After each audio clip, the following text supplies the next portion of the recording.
Subject নির্ধারণ করা হয়েছে এমন একজন ব্যক্তির জীবন নিয়ে কথা বলার জন্য, যিনি হচ্ছেন আমাদের জাতির পিতা। আমাদের কি জাতির পিতা? জাতির পিতা কে বলেন তো? ইব্রাহিম আলাইহিস সালাতু ওয়াস সালাম। আবার বলেন, ইব্রাহিম আলাইহিস সালাতু ওয়াস সালাম। ভুল যেন না হয়। ইব্রাহিম আলাইহিস সালাতু ওয়াস সালাম তার জীবন নিয়ে কিছু কথা বলতে হয়েছে, কিছু কথা আমাকে বলতে বলা হয়েছে। দেখা যাক, আমি আলোচনার সূচনায় আমার অভ্যাস অনুযায়ী সর্বকালের সর্বশ্রেষ্ঠ ঐশী কিতাব মহাগ্রন্থ আল কোরআন আল মজিদের সূরাতুল হজের শেষ আয়াত অর্থাৎ 78 ভার্স নাম্বার 78 নম্বর আয়াত আমি তেলাওয়াত দিয়ে শুরু করেছি। এই আয়াতকে সামনে রেখে আমি কিছু কথা বলতে চাচ্ছি। ওয়ামা তাওফীকি ইল্লা বিল্লাহ আলাইহি তাওয়াক্কালতু ওয়া ইলাইহি উনীব।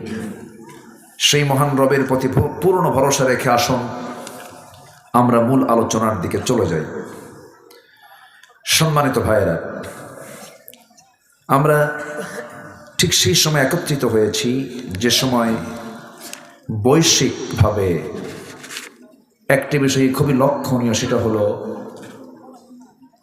যত সংকট আমরা ফিল করছি এর মধ্যে সবচাইতে বড় সংকট আমরা ফিল করছি সেটা হলো সৎ এবং যোগ্য নেতৃত্বের সংকট। সৎ এবং যোগ্য নেতৃত্বের সংকট।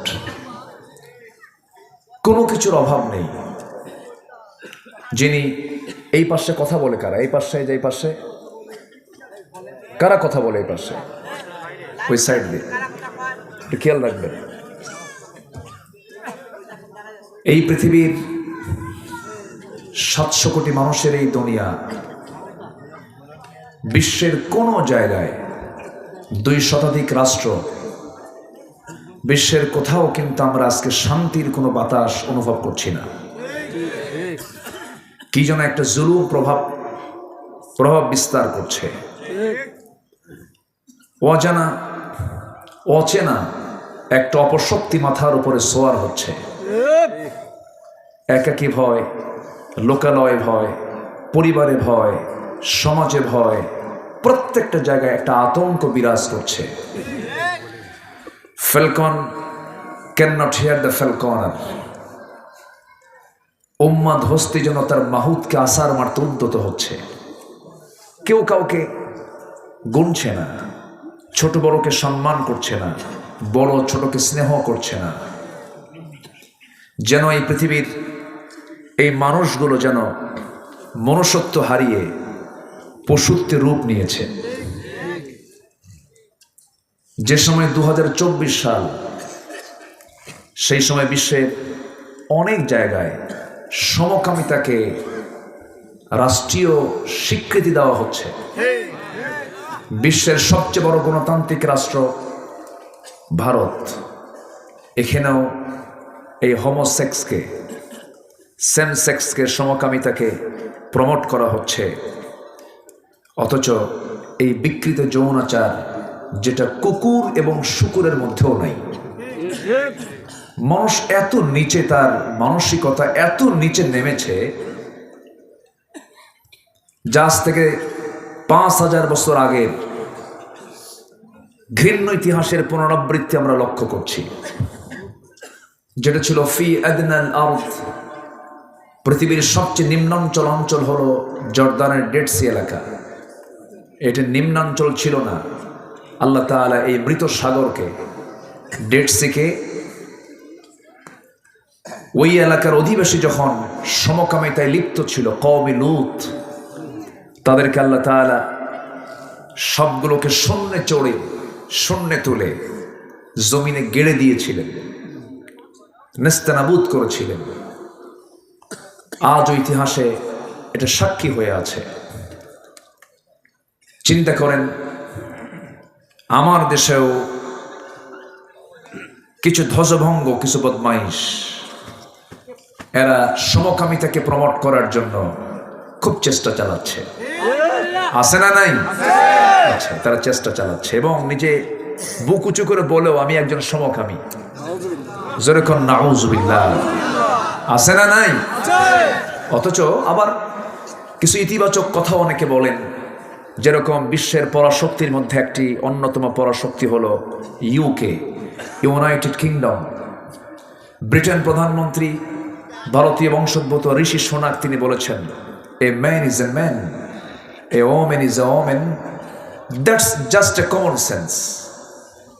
একটা পুরুষ একটা পুরুষ, একটা নারী একটা নারী, এটা বোঝার জন্য বুদ্ধিজীবী হওয়া লাগে না, এটা সাধারণ অনুভূতি যথেষ্ট, সাধারণ জ্ঞানই যথেষ্ট।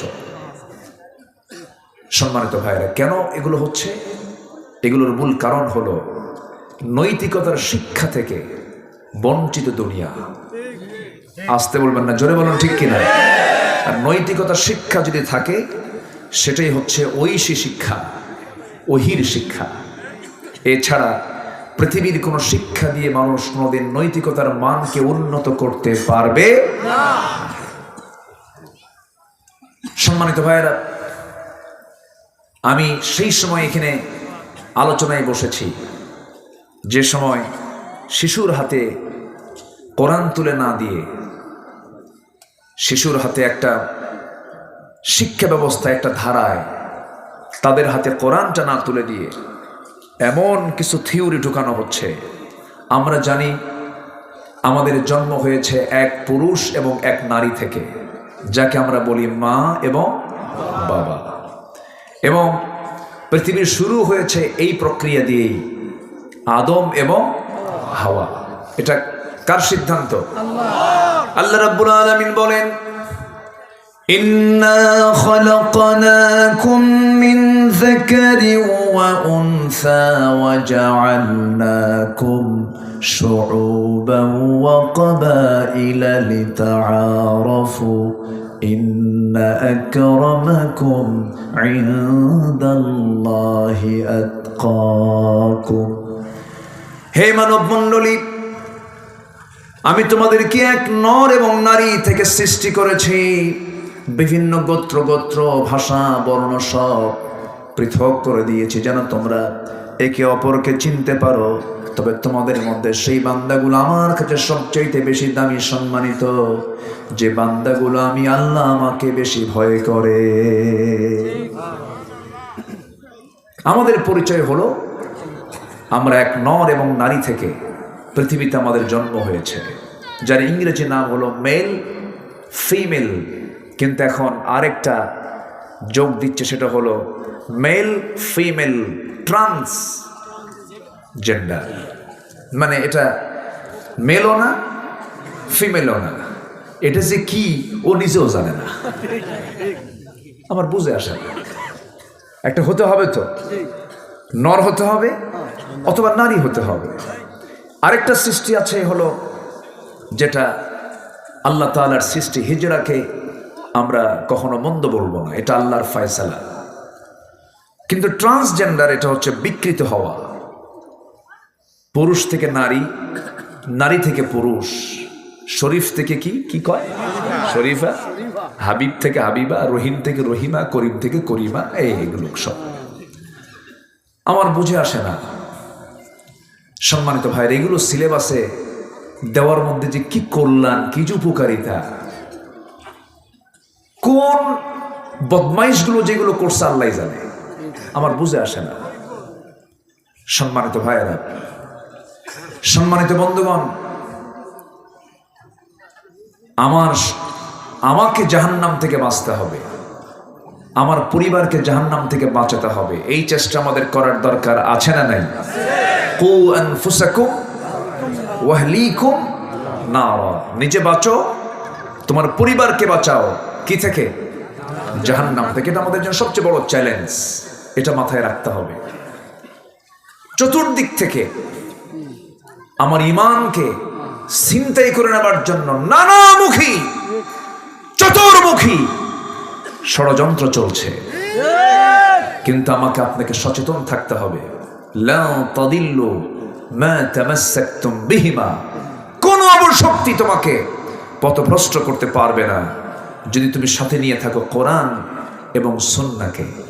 জোরে কোন সুবহানাল্লাহ। আমার বন্ধুগণ, এই পৃথিবীর সভ্যতা করার জন্য, এই পৃথিবীর মানুষকে সভ্য করার জন্য সভ্যতার অগ্রনায়ক বানিয়েছেন আল্লাহ রাব্বুল আলামিন আম্বিয়া কেরামকে। প্রথম যে মানুষ, সেই প্রথম মানুষটাই ছিলেন নবী, প্রথম মানুষ ছিলেন বড় বিজ্ঞানী। আমাদের সবার পিতা তিনি কে বলেন? আদম আলাইহিস সালাতু ওয়াস সালাম। তাহলে আমরা সব নবীর সন্তান। কার সন্তান বলেন? নবীর সন্তান। কোন নবী? তাহলে আমরা কার সন্তান? নবীর সন্তান। কোন এক মাহফিল আমি গেছি বহুদিন আগে, এক পীর সাহেব আমার ওই মাহফিলে ছিলেন। আমি পীরকে সম্মান করি, তো আমি সালাম দিলাম, উত্তর তেমন ভালো করে নিচ্ছে না, একটু ভাবভুক বেশি। কিছু হুজুরদের কিন্তু খুব ভাবভুক আছে, সালাম দিলে উত্তর খুঁজে পাওয়া যায়। আসসালাম আলাইকুম সালাম, মানে ভাবসাব দেখে মনে হয় যে উনি আসমান থেকে কেবলই নাজিল হলেন। এরকম আছে না নাই বলেন তো? তো আমি সালাম দিলাম, উত্তর তেমন নাই। তা আমি নিজেই উইলিংলি আমি বললাম যে মুহতারাম, একটু জানতে ইচ্ছে হচ্ছে আপনার পরিচয়টা, আপনার বাড়ি কোথায়, আপনার নাম, ফুল আমি পরিচয়, আমি একটু জাস্ট পরিচিত হওয়ার জন্য আমি চেষ্টা করছি। তো উনি একটু খেপে গিয়ে বললেন, আমি অমর পীরজাদা। তো আমি শুনলাম, আমি আর তেমন কিছু বললাম না, কারণ ওনার মন মেজাজ ভালো নাই। তো পরে আবার উল্টো আমাকে প্রশ্ন করতেছে, আপনি কে, আপনার পরিচয়? আমি বললাম, আমি হলাম নবীজাদা। কি কথা বোঝেন নাই? আমি কইছি নবীজাদা কে, মানে হ্যাঁ আপনি পীরের ছেলে, আপনি পীরজাদা, আমি হলাম নবীর ছেলে, নবীজাদা। আমার বাপ আদম, আমি তার ছেলে, আমি নবীজাদা। উনি আমার দিকে চেয়ে আছে। তো নবীজাদা হয়ে আর পীরজাদা হয়ে কি আল্লাহর কাছে জান্নাত পাওয়া যাবে? নবীর বাপও তো জান্নাত পাবেন না, পাবে না। এরকম নবীর বাপ আছে না নাই? আজকে যে নবীর আলোচনা হবে সে নবীর বাপই। এত বড় নবী, এত বড় পয়গম্বর ছিলেন, তার বাবা আজার জান্নাতি না জাহান্নামী? তো নবীর বাপ হয়ে লাভ কি? নবীর ছেলে হয়ে লাভ কি? লাভ তো নাই। এই সমস্ত পরিচয় দিয়ে কোনো লাভ হবে না। বংশগত কৌলিন্য নিয়ে জান্নাত পাওয়া যাবে না। খাব্বাব ছিলেন একজন কামার, লোহা পিটায় জীবিকা নির্বাহ করতেন। পঞ্চম ইসলাম গ্রহণকারী ব্যক্তি ছিলেন। আল্লাহ তাকে এত সম্মান দিয়েছেন, এত মর্যাদা দিয়েছেন, দিন গ্রহণ করতে গিয়ে এত কষ্ট স্বীকার তিনি করেছেন। ওই কুরাইশরা তাকে 2 হাত 2 পা বেঁধে জ্বলন্ত অঙ্গারের উপরে তাকে শুয়ে রাখত। শুয়ে রেখে জ্বলন্ত অঙ্গার দিয়ে তার পিঠগুলো ঝাঁঝরা হয়ে গেছে, চর্বিগুলো গলে গলে পিঠের মধ্যে সে অঙ্গারগুলো ঢুকে গেছে।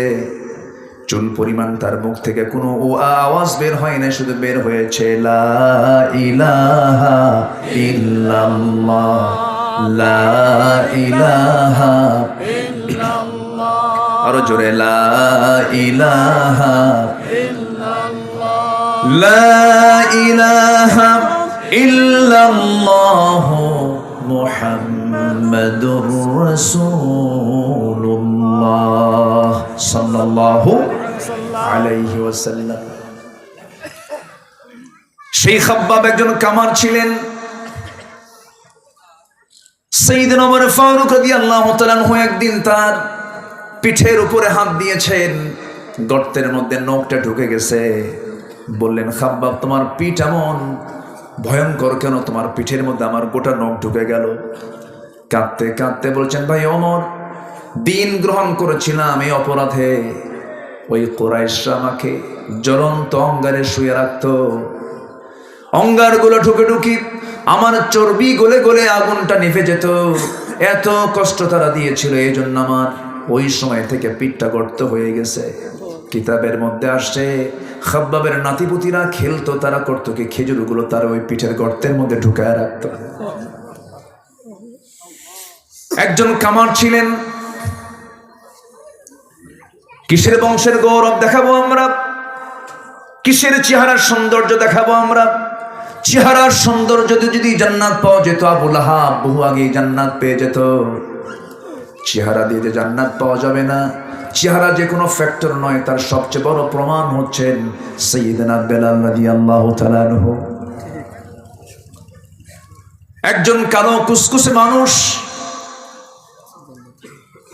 মাথা থেকে পা পর্যন্ত কোন অঙ্গের ভিতরে তেমন বাহ্যিক সৌন্দর্য ছিল না।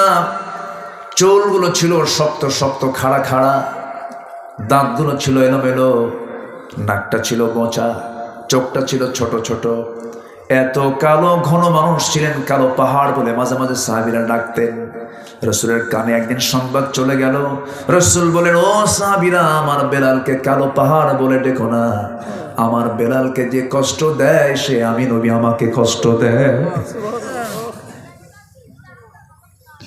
সাইয়্যিদনা বেলালের বংশগত কোনো ঐতিহ্য ছিল না। বাবাও গোলাম, ছেলেও গোলাম, গোলাম ইবনে গোলাম। বেলাল বিন রাবাহ এই সামান্য একটা ঠুনকো পরিবার থেকে আসলেন, নবীর কাছে কালিমা পড়লেন। এত দাম হয়ে গেল যে নবী আল্লাহর ঘর মসজিদে নববীর তিনি ইমাম ছিলেন। আমার বন্ধুগণ, সেই মসজিদে নববীর মুয়াজ্জিন ছিলেন সেই কালো বেলাল। যেরকম সুবহানাল্লাহ। বংশ দিয়া, টাকা দিয়া, চেহারা দিয়া,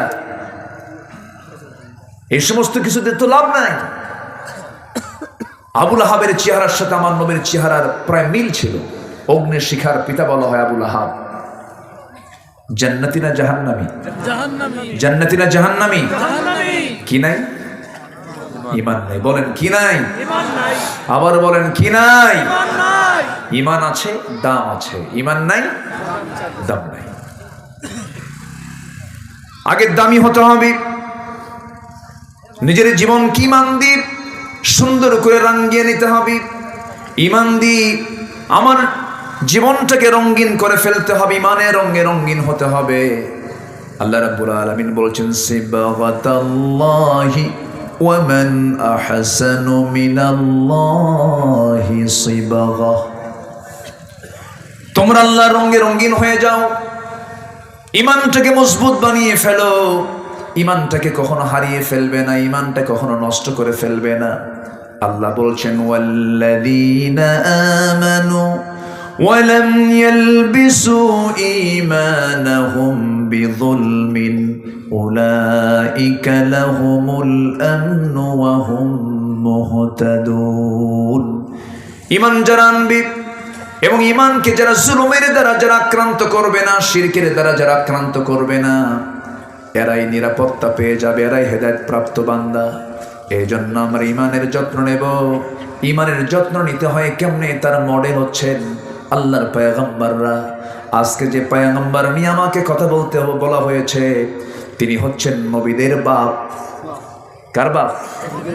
নবীদের বাপ। আমার বন্ধুগণ, ইব্রাহিম আলাইহিস সালাতু ওয়াস সালামকে আল্লাহ তাআলা শুধু নবী করেছেন না, আল্লাহ তাআলা তাকে নেতাও করেছেন। কি সম্মান আল্লাহ রাব্বুল আলামিন তাকে দিয়েছেন দেখেন। আল্লাহ রাব্বুল আলামিন তার ব্যাপারে বলছেন, রাসূলকে বোঝাচ্ছেন, হে রাসূল, ঘাবড়িয়ে যাবেন না, হতাশ হবেন না, নিরাশ হবেন না। আপনার আগের পয়গম্বর আমি ইব্রাহিম আলাইহিস সালাতু ওয়াস সালামকে কত পরীক্ষা করেছি। আল্লাহ রাব্বুল আলামিন স্মরণ করে দিয়ে বলছেন, ওয়া ইযিবতালা ইব্রাহিম রাব্বুহু বিকালিমাতিন ফাআতাম্মাহুন ক্বালা ইন্নী জাঈলুকা লিন-নাসি ইমামা قال ومن ذريتي قال لا ينال عهد الظالمين। জোরে বলুন আল্লাহু আকবার। সূরাতুল বাকারা আয়াত নম্বর 124। আল্লাহ রাব্বুল আলামিন বলেন, হে রাসূল, আপনি সেই সময়ের কথা স্মরণ করুন যে সময় আমি আমার খলিল ইব্রাহিমকে অনেক পরীক্ষা করেছি। কালিমাতিন, অনেক পরীক্ষা করেছি। প্রত্যেকটা পরীক্ষায় আমার খলিল ইব্রাহিম ফেল করেছেন না পাশ করেছেন? পাশ করেছেন। ফেল করেছেন না পাশ করেছেন? পাশ করেছেন। পাশ করেছেন। আমি কি আলোচনা শেষ করে দেব? দু একজন করে যে ওঠে, হ্যাঁ একটু বসেন না, কত সময় এদিক সেদিক চলে যায়। একটু বেশি রাত করে ফেলেছি আমি, মানে আমি আসছি আগেই, একটু রাত বেশি হয়ে গেছে। কষ্ট হচ্ছে নাকি আপনাদের? একটু সময়, জাস্ট একটা আয়াত আমি ধরেছি, কিছু হক তো আদায় করা দরকার। আমি আপনাকে কষ্ট দেব না, খুব নাতি দীর্ঘ কথাই বলবো, জোরে বলি ইনশাআল্লাহ। একটু বসুন, একটু আমাকে সময় দেন। ইব্রাহিম আলাইহিস সালাতু ওয়াস সালাম তিনি কোনোদিন কোনো পরীক্ষায় কি ফেল করেছেন? পাশ করছেন। আমরা যে খাতনা করি, তিনি যে আমাদের জাতির পিতা, এর কিছু কারণ আছে, এর কিছু কারণ আছে। যেরকম খাতনা করা, মুসলমানরা কি করে? আচ্ছা, এই খাতনা করা কি বলেন তো? সুন্নাহ। কিন্তু এই সুন্নাতটা কার? সুন্নাতুর রাসূল বলেন কে? সুন্নাতে ইব্রাহিম আলাইহিস সালাতু ওয়াস সালাম। অনেকগুলো বিষয় আছে এরকম যেগুলো ইব্রাহিম আলাইহিস সালামের সময় থেকে আসছে। সম্মানিত ভাইয়েরা, তিনি খাতনা করেছেন কিন্তু শিশু বয়সে নয়, তার খাতনা হয়েছিল হলো 80 বছর বয়সে। কত বছরে? 80 বছর। শুনবেন, আগ্রহ, সবার আগ্রহ আছে তো? 80 বছর বয়সে তার খাতনাটা করে দিল কে? আল্লাহ। আল্লাহ তো আছেই। আমাদের বাচ্চারা যে খাতনাগুলো করে, আমরা খাতনা করছি না তো? যারা খাতনা করে দেয় ওদেরকে কি বলে? আজাম, কাবদা, কাবদার। আচ্ছা, কাবদার, আজাম না যাই হোক, এখন তো মেডিকেলে নিয়ে যায়, ডাক্তাররাই করে দেন। তো যাই হোক, আমার আপনার খাতনা হয়েছে হলো শিশু অবস্থায়। বাচ্চারা শিশু অবস্থায় মুসলিম পরিবারে এই খাতনার প্রচলনটা আছে। কিন্তু সাইয়েদনা ইব্রাহিম আলাইহিস সালাতু ওয়াস সালামের খাতনা হয়েছে কত বছরে? 80 বছর। আল্লাহ বলেন, ইব্রাহিম তোমার একটা কাম বাদ আছে, আমি তো তোমাকে নেতা বানাইছি। ক্বালা ইন্নী জাইলুকা লিন-নাসি ইমামা, তোমাকে ফলো করবে সবাই, তোমার ফলোয়ার হবে কিয়ামত পর্যন্ত সমস্ত মানুষ। আল্লাহু আকবার বলেন। তার নাম কিন্তু খ্রিস্টানরাও নেয়, আব্রাহাম লিঙ্কন। আব্রাহাম লিঙ্কন মানে, আব্রাহাম মানে আল্লাহর নবীর নামে, একজন মার্কিন প্রেসিডেন্ট ছিলেন আব্রাহাম লিঙ্কন। আচ্ছা, এরকম করে ডেভিড বেকহাম, এক খেলোয়াড়ের নাম মনে হয়, ডেভিড বেকহাম, দাউদের নামে নাম, ইয়াহুদ বারাক, বেনিয়ামিন নেতানিয়াহু, এই সমস্ত অনেকগুলো নাম কিন্তু নবীর সন্তান, নবীদের নামে ইহুদিরাও রাখে, খ্রিস্টানরাও রাখে। কিন্তু নবীরা যে দাওয়াত দিয়েছেন, নবীদের যে তাওহীদের যে দাওয়াত, সেই দাওয়াতের সাথে কি তাদের কোনো সম্পর্ক আছে? না। ইব্রাহিম আলাইহিস সালাতু ওয়াস সালাম ছিলেন আল্লাহর পক্ষ থেকে মুসলিম মিল্লাতের জন্য জাতির পিতা। এটা কে সিলেকশন দিয়েছেন? আসতে বলেন, কে সিলেকশন দিয়েছেন? এটা কি ইলেকশনে? এটা কি জোর করিয়া? এটা কি সাফায়া দিয়া? এটা সিলেকশন দিয়েছেন কে? কেন জানেন? পরীক্ষা আগে হয়েছে। আগে কি হয়েছে? পরীক্ষা। প্রত্যেকটা পরীক্ষায় তিনি ফেল না পাস? শুধু তিনি পাস করেন নাই, ফাতাম্মাহুন্না, প্রত্যেকটা পরীক্ষায় তিনি ফার্স্ট ক্লাস ফার্স্ট হয়েছেন। কোন পরীক্ষায় তিনি কখনো হারেন নাই। একটা মানুষের ইমানকে রক্ষা করতে গিয়ে ইমানদারের জীবনে যতগুলো পরীক্ষা দরকার, প্রত্যেকটা পরীক্ষায় তার জীবনে আসছে। পারিবারিক পরীক্ষা, সামাজিক পরীক্ষা, ধনাঢ্য শ্রেণীর দ্বারা বাধা আক্রান্ত হওয়া, রাষ্ট্রীয় পরীক্ষা, সব পরীক্ষা তিনি দিয়েছেন। কোনো পরীক্ষায় তিনি ফেল করেন নাই কখনো। আমার বন্ধুগণ, জন্ম থেকে নিয়ে শুরু করে মৃত্যু পর্যন্ত ইব্রাহিম আলাইহিস সালাতু ওয়াস সালাম অনেক পরীক্ষা দিয়েছেন। তবে হ্যাঁ, এই পৃথিবীতে একজন পয়গম্বর জন্ম থেকেই জানতেন তিনি আল্লাহর নবী, তিনি হচ্ছেন এখনো মারা যান নাই, আল্লাহ পাক তাকে আসমানে তুলে নিয়েছেন, আবার তিনি আসবেন, দাজ্জালকে মোকাবেলা করবেন। সেই পয়গম্বরের নামটা কি বলেন? এই নবী ছাড়া কোন নবী জানতেন না আমি নবী হব, শিশুকালে কেউ জানতেন না এটা, কিন্তু তিনি জানতেন। কেন?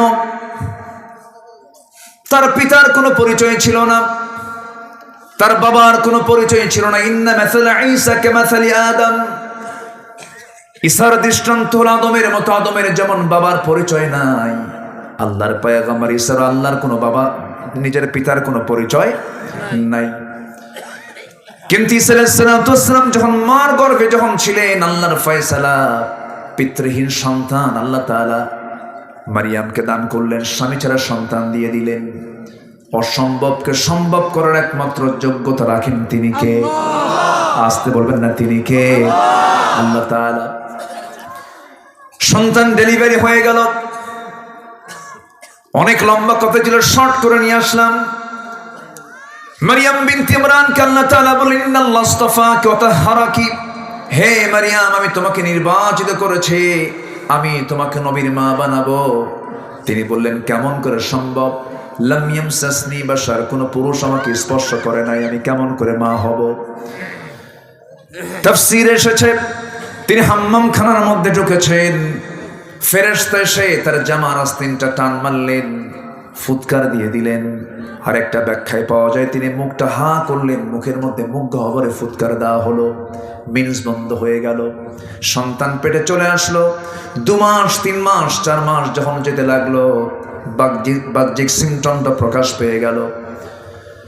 সবাই বলতে লাগলো, মারিয়াম এটা কেমন কথা, তোমার পেটের সন্তান কেমন করে আসলে, এত বড় অঘটন তোমার জীবনে কে ঘটায় দিল? তিনি বললেন, আল্লাহর কসম করে বলি, কোন পুরুষ আমাকে স্পর্শ করে না, আল্লাহ তাআলা আমাকে দান করেছেন। কেউ বিশ্বাস করে না। মারতে মারতে সেই বাইতুল আকসার 500 থেকে তাকে ঘাড় ধাক্কা দিয়ে বের করে দেওয়া হলো। সেই মহিলাকে, যে মহিলা আল্লাহ তাআলা এমন সম্মান তাকে দিয়েছেন, একমাত্র নারী পৃথিবীতে, যিনি দুনিয়াতে বসেই তিনি জান্নাতের খাবারগুলো খেয়েছিলেন। সেই মারিয়ামকে আল্লাহ তাআলা এত সম্মান দিয়েছেন। গোটা কোরআন সূরা ফাতিহা থেকে শুরু করে নিয়ে নাস পর্যন্ত যত সূরা, যত আলোচনা আল্লাহ তাআলা কোরআনে করেছেন, বহু নারীর ইতিহাসও টেনেছেন, নবীর নামও নিয়েছেন, কাফেরদের নামও নিয়েছেন, সাহাবীর নামও নিয়েছেন। একজন সাহাবীর নাম হচ্ছে যায়েদ, ফাকালা যাইদুম মিনহা, সাহাবীর নামও নিয়েছেন, নবীর নাম নিয়েছেন, জালিমের নাম নিয়েছেন। কিন্তু গোটা কোরআনে মারিয়াম ছাড়া সরাসরি কোন নারীর নাম আল্লাহ তাআলা কোরআনে নেন নাই। তিনি কে? মারিয়াম। একটা নামই আছে, সূরার নাম। সূরার নাম কি? মারিয়াম। এই পৃথিবীতে কোন নারী জান্নাতের খাবার দুনিয়াতে বসে খান নাই, তিনি খেয়েছেন কে? মারিয়াম। আন্না লাকি হাদা ইয়া মারিয়াম, ক্বালাত হুয়া মিন ইনদিল্লাহ, ইন্নাল্লাহা ইয়ারযুকু মান ইয়াশাউ বিগাইরি হিসাব। আল্লাহ যাকে চান তাকে এরকম করে বেশারি রিজিক দিয়ে দেন। আল্লাহ আমাকে দিয়ে দিয়েছেন। সেই মারিয়ামকে ওরা ধরে মারতে মারতে রক্তাক্ত করে বাইতুল আকসা থেকে, বাইতুল মুকাদ্দাস থেকে তাকে বের করে দেওয়া হলো। রক্তাক্ত হয়ে পড়লেন। যেদিকে চোখ চলে যায় সেই দিকে রওনা দিলেন, বাইলহাম উপত্যকার দিকে রওনা দিলেন। সন্তান ডেলিভারির সময় হয়ে গেল। 10 মাস যখন পূর্ণ হলো, কেউ তার পাশে নাই। এমন সময় আল্লাহর ফয়সালা, তিনি ঘুমন্ত অবস্থায় থাকলেন, শুকনো ডালের নিচে ঘুমালেন। ঘুম থেকে জাগা পেয়ে দেখেন তার ডান পাশে সদ্য সন্তান ঈসা ভূমিষ্ঠ হয়েছেন। যেরকম সুবহানাল্লাহ। এই পৃথিবীতে 3 জন নারীর সন্তান ডেলিভারির সময় দুনিয়ার কোনো ধাত্রী প্রয়োজন হয় নাই। এর মধ্যে একজন হচ্ছেন ইব্রাহিম আলাইহিস সালাতু ওয়াস সালামের জন্মের সময়। আল্লাহু আকবার। কোন নবী? ইব্রাহিম। আরেকজন হলেন মারিয়াম বিনতে ইমরানের সন্তান ঈসা আলাইহিস সালামের জন্মের সময় দুনিয়ার কোনো ধাত্রী প্রয়োজন হয় নাই। আরেকজন হলেন কোন কেউ নন, তিনি হচ্ছেন জনাবে মুহাম্মদুর রাসূলুল্লাহ সাল্লাল্লাহু আলাইহি ওয়াসাল্লাম। সাল্লাল্লাহু আলাইহি সাল্লামের জন্মের সময় ধাত্রীর কোনো প্রয়োজন হয় নাই। আমার নবীজির জন্ম হলো, নবীজির জন্ম হওয়ার সঙ্গে সঙ্গে আমিনার কান্না বাড়তে লাগলো। মা আমিনা শুধু কান্দেন আর কান্দেন। সন্তান জন্ম নিলে মা তো খুশি হওয়ার কথা, কিন্তু সন্তান জন্ম নেওয়ার পর যে সবচেয়ে বেশি খুশি হবে সেই খুশি হওয়ার মানুষ তো আগেই নাই, আগেই দুনিয়া থেকে বিদায় নিয়েছে। আমার নবীর বাবা আব্দুল্লাহর ইন্তেকাল হয়ে গেছে। মা আমিনার ঘরে আলো চলে আসছে, কিন্তু আমিনার মুখে কোনো হাসি নাই। আমিনার চোখ বেয়ে শুধু দর দর করে পানি পড়ে। আবু তালেব একদিন স্মৃতিচারণ করতে নিয়ে বলতেছে, ভাতিজা মোহাম্মদ শোনো, তুমি আল্লাহর নবী আমি বিশ্বাস করি, কিন্তু ঈমান আনতে পারতেছি না, ঈমান আনতে পারতেছি না।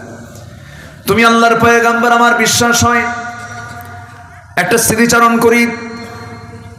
ও আমার ভাতিজা মুহাম্মদ বিন আব্দুল্লাহ শোনো, তোমার যেদিন জন্ম হলো আমি খুব খুশি হয়েছিলাম। আমি তোমাকে দেখেছি, প্রত্যেক দিন তোমাকে দেখতে যাই, তোমার মার কাছে তুমি কোলে বসে থাকো। কিন্তু একদিন পূর্ণিমা রাতে যে দেখলাম তোমার মা তোমার সামনেই নাইফিলা হাওমাও করে কান্দে। তোমার পাশে কেউ নয়, তুমি একা একা চাঁদনি রাতের চাঁদনি আকাশের নিচে তোমাকে শুয়ে রেখেছে। তুমি একা একা চাঁদনি রাতের সেই চাঁদের দিকে তাকায় তাকায় তুমি একা একা শুয়ে আছো, তোমার মা কাছে আসতেছে না। সেই সময় আমি লক্ষ্য করে দেখলাম, ভাতিজা মুহাম্মদ তুমি চাঁদের দিকে তাকাচ্ছ, তোমার হাত ডান দিকে নাও, চাঁদও ডান দিকে যায়। তোমার হাত বাম দিকে নাও, চাঁদও বাম দিকে যায়। যখন তুমি তোমার দুই হাতটা দিয়া যখন নিচের দিকে টান মারো, চাঁদটাও কাছাকাছি চলে আসে। ও ভাতিজা মুহাম্মদ, আমি কি ভুল দেখছি না সঠিক দেখেছি? সঙ্গে সঙ্গে রাসূল বলছেন, চাচা আমার জন্মের পূর্বেই বাপ ইন্তেকাল করেছেন। আমার মার তো কষ্ট, আমার মা আমাকে কোলে নিলেই স্বামীর কথা মনে হয়ে যায়, বারবার হাওমাও করে কান্দে। আমার মামার কাছে আসতে পারে না, সেই জন্য আল্লাহ রাব্বুল আলামিন ওই সময়টা আকাশের চাঁদ আমার জন্য খেলনা বানায় দিয়েছিলেন। জোরে বলি সুবহানাল্লাহ। মা আমিনা বলেন, আমার শিশু মুহাম্মদ যখন আমার গর্ভে ছিল, সেই গর্ভে থাকাকালীন আমি যখন কলসি ভরে যখন পানি আনতে যাব, কলসি হাতে নিয়েছি, যখন কূপের ধারে যেতাম দেখতাম উপচে পড়ে কূপের পানিগুলো পড়ে পড়ে যাচ্ছে। আমার দড়ি লাগতো না, টেনে পানি তোলা লাগতো না, উপচে পড়া পানি কূপের উপর দিয়ে সব ভেসে ভেসে পড়তো। মা আমিনা যখন রাস্তা দিয়ে হাঁটতেন, গোটা রাস্তা সুগন্ধে ভরপুর হয়ে যেত। বলা হলো, আমিনা তুমি রাস্তা দিয়ে হাঁটলে পরে সুগন্ধে ভরপুর হয়ে যায়। তার শাশুড়ি অর্থাৎ আমার নবীর দাদি বলতেছিলেন, তুমি যে রাস্তা দিয়ে হাঁটো এরকম সুগন্ধি ইউজ করো কেন, এটা তো উচিত না। মা শোনেন, আমার শিশু মুহাম্মদ যখন গর্ভে আসে, আমার শরীর থেকে সুন্দর সুঘ্রাণ শুরু হয়েছিল। সুবহানাল্লাহ। তিনজন নারীর সন্তান ডেলিভারির সময় চুল পরিমাণ তারা কোনো কষ্ট ফিল করেন নাই, তারা টেরই পান নাই। আটা থেকে চুল টান দিলে যেমন টের পাওয়া যায় না, তাদের জন্মের সময় তাদের মারা তেমন কোনো টের পান নাই। ঈসা আলাইহিস সালাম ভূমিষ্ঠ হলেন, ঘুম থেকে জাগা পেয়ে দেখেন সদ্য সন্তান ঈসা আলাইহিস সালাম হাত পা নড়াচড়া করছেন। সন্তানকে কোলে নিলেন, আদর করলেন, স্নেহ দিলেন, চুমু দিলেন। গাছের দিকে তাকায় দেখেন শুকনো ডালটা সবুজের শ্যামলে রূপান্তরিত হয়েছে, ফলগুলো টসটসে পাকা পাকা ধরে আছে। ফলগুলো পারলেন, খেলেন, জীবনের শক্তি ফিরে পেলেন। কেউ তার পাশে নাই। দুধ পান করাচ্ছেন। 3টা দিন 3টা রাত চলে গেছে। বলা হলো, মারিয়াম মানুষের মাঝে চলে যাও, বাইতুল আকসায় চলে যাও, তোমাকে যেতে হবে। তিনি বলেন, কেমন করে যাব? আমি কেমন করে জবাব দেব? সবাই তো আমাকে বলবে তুমি তো অসতী নারী, যারও সন্তান তুমি সামনে নিয়ে আসছো, কেমন করে জবাব, কেমন করে কি প্রমাণ করব? সঙ্গে সঙ্গে বলা হলো, মারিয়াম কোন কথা তুমি বলতে যাবে না, তোমাকে শেখায় দিচ্ছি। তোমাকে যখন প্রশ্ন করবে তখন তুমি বলবে, ক্বালাত ইন্নী নাযারতু লিররহমানি সাওমা। তুমি বলে দেবে, আমি একজন রোজাদার, আমি কোনো কথা বলবো না, যা বলার তোমরা আমার সন্তানের সঙ্গে বলো। সন্তানটার বয়স মাত্র কয়দিন? এই পৃথিবীতে দোলনায় থেকে নবজাতক বাচ্চা 3টা কথা বলেছে। কয়জন কথা বলেছে? এর মধ্যে একজনকে বলেন ঈসা আলাইহিস সালাতু ওয়াস সালাম। আচ্ছা, আমি কি আলোচনা করব? কোনো সমস্যা নাই তো? বলি আলহামদুলিল্লাহ।